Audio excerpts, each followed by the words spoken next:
In this video, I'm going to talk a little bit about the evaluation process once a capital budgeting analysis has been completed, and also a little bit about how people kind of game the capital budgeting system so that you can be aware of that and make hopefully better decisions and evaluations. So for the evaluation process, basically where it all starts is establishing the inputs, figuring out what are the cash flows that are actually being affected by the project. And that's actually really probably the hardest part of a capital budgeting analysis, trying to figure out what exactly does this project do to cash flows.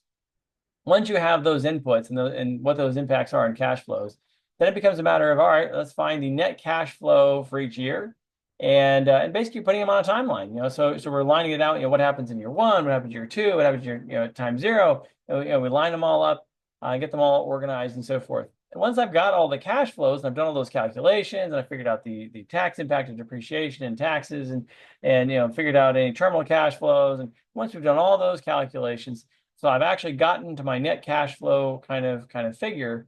And I've put them all out on that timeline. Basically, it's pretty easy to calculate net present value and IRR, trying to figure out if the project looks attractive. We're going to calculate the profitability index. That's sort of giving us an idea of our bang for our buck in terms of just how much net present value am I getting relative to what's being invested.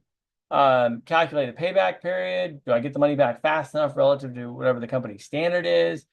Same thing with a discounted payback period.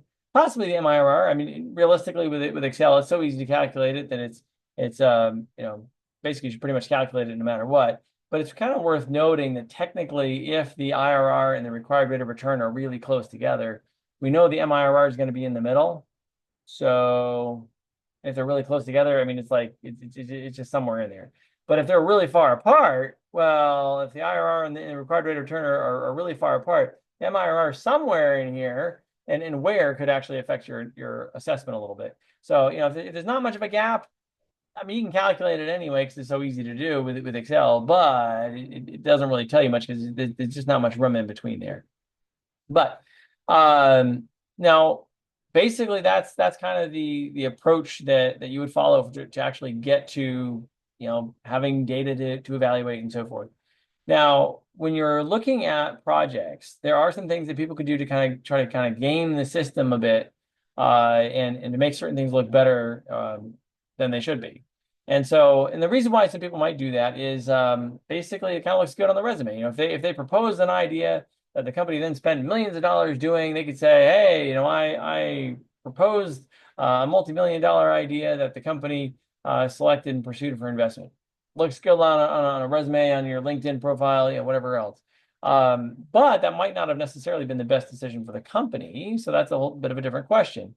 So here are some ways that somebody could make a project look better than it should, so that you can sort of be on the lookout for that and hopefully ask the right kind of questions. So this doesn't mean you have to redo everybody else's analysis if you're supervising them. But what it does mean is maybe it helps you think of some questions to ask. So one of them would be maybe they lowered the discount rates. They assume that the risk-adjusted cost of capital is lower than they should have. Well, if that's the case, then it's going to make the project look better because they used a lower discount rate. So maybe a question to ask would be, all right, so what discount rate did you use? Why? How did you arrive at that number? Things like that. Maybe they overestimate revenues and cost savings. So they said we're going to bring in a lot more, we're going to save a whole lot more, and then they kind of underestimate costs.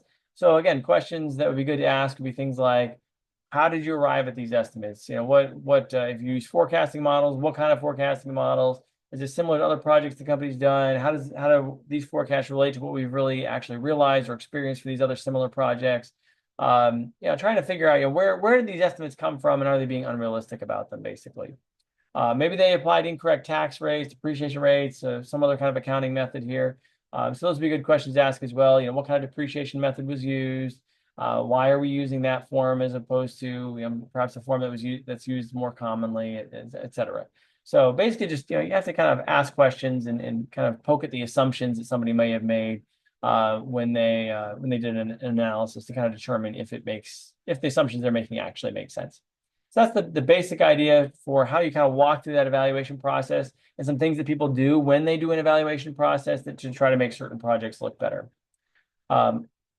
Basically, so you can be on the lookout for it and hopefully ask the right questions and to get to better analysis.